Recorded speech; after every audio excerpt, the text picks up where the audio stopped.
كثيرا من شوط المباراة الأول. شوط المباراة الأول يعني أكثر من فرصة ضاعت، هدف وحيد للهلال. شوط المباراة الثاني وكأن الاقتناع يأتي من الهلال أولا بالنتيجة. المحاولات النصراوية غير ناجحة، تنجح كرة سعد الحارثي 10 دقائق، وسعد الحارثي يسجل بكرة رأسية.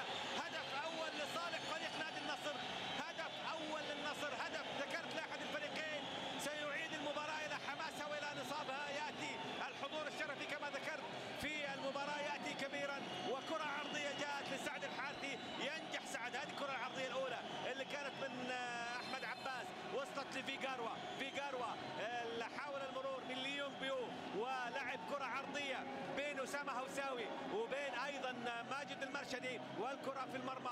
هدف أول لصالح النصر، هدف التعادل يأتي في الدقيقة 11، هدف في الدقيقة 11 من زمن شوط المباراة. هذه كرة فيغاروا جميلة جاءت من سعد الحارثي، يعني جاءت في وقت